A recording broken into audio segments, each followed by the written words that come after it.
আমাদের জীবনে অনেক ইতিহাস আছে, ইতিহাসের পাতা থেকে হয়তো অনেকে হারিয়ে গিয়েছে।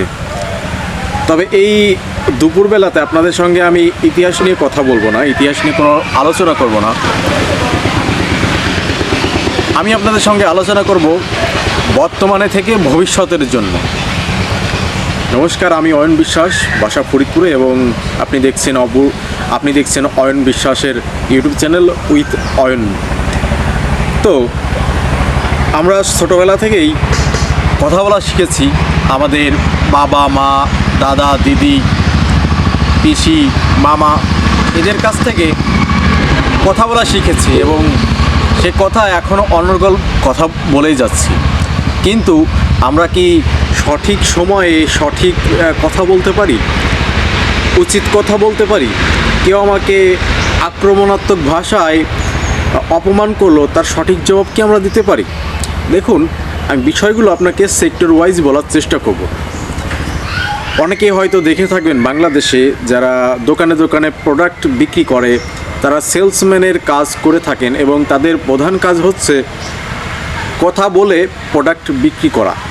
যে সেলসম্যান সবথেকে বেশি সুন্দর করে কথা বলতে পারে, দোকানদারদের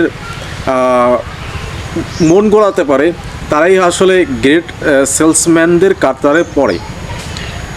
তো আমরা ছোটোবেলা থেকেই কথা বলতে শিখেছি, কিন্তু কোথাও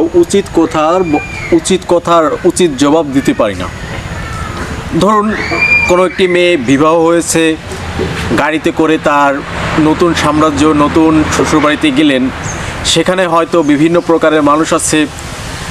মেয়েটি হাত, চুল, হেয়ার স্টাইল, গায়ে রং দেখে নানান কথা বলবে, তার গুণাগুণ নিয়ে নানান কথা বলবে, কিন্তু সে মেয়েটি কি তখন সেটার আসল সঠিক জবাব দিবে, নাকি চুপচাপ থাকবে?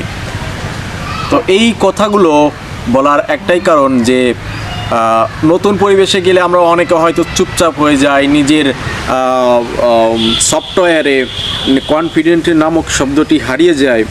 তো তখন আমাদের আত্মবিশ্বাসের অভাব হয়, এবং আমরা আত্মবিশ্বাসের সাথে কোনো কথা বলতে পারি না। তখন সেই মেয়েটি আসলে ভয়ে ভীত হয়ে থাকে, নতুন পরিবেশের সাথে মানিয়ে কীভাবে কথা বলবে সে পারে না। অথবা ধরুন, আপনি আপনার প্রফেশনের জন্য কোনো চাকরি করবেন, কোনো ইন্টারভিউ বোর্ডে গিয়ে যারা বিচারক থাকে তাদের সাথে কথা বলবেন, তখন আপনাকে বিভিন্ন ধরনের প্রশ্ন করতে পারে, কিন্তু তাদের যে কনফিডেন্ট, তাদের যে আত্মবিশ্বাস, তাদের যে লাইফস্টাইল, সেটা দেখে আপনি অনেক সময় হয়তো ঘাবড়ে যেতে পারেন। আপনার জানা কথাও হয়তো আপনি ভুলে যেতে পারেন।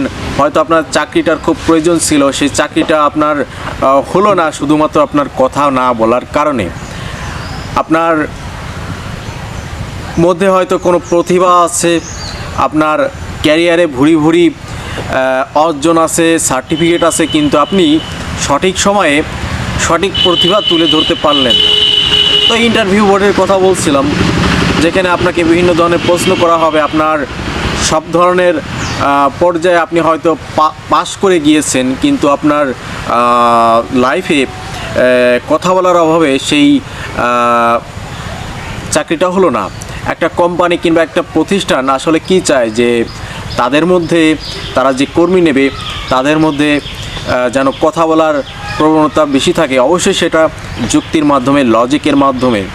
কিন্তু অনেক সময় আমরা ভীত হয়ে যাই, কনফিডেন্টের অভাব হয়ে যায়, যেটা আপডেট করা আমাদের জরুরি। তো রবীন্দ্রনাথ ঠাকুর একটি কথা বলেছিলেন যে যার যত যোগ্যতা কম তার তত অহংকার বেশি, তাই আপনি কখনো মনের মধ্যে অহংকার রাখবেন না। এবং বাংলায় আরেকটি প্রবাদ আছে যে অল্প বিদ্যা ভয়ঙ্কর। তো আপনার জীবনেও যদি অল্প বিদ্যা থাকে, আপনি সমাজে বিশৃঙ্খলার সৃষ্টি করার চেষ্টা করবেন, অবৈধ কাজ কর্মে লিপ্ত হবেন, এটা কখনো করবেন না। কিন্তু আপনি যখন কোনো মূর্খের সাথে তর্কে আসেন, তখন সেইখানে তর্ক না করাই ভালো, কারণ মূর্খরা তাদের পর্যায়ে নিয়ে গিয়ে আপনাকে অপমান করার চেষ্টা করবে।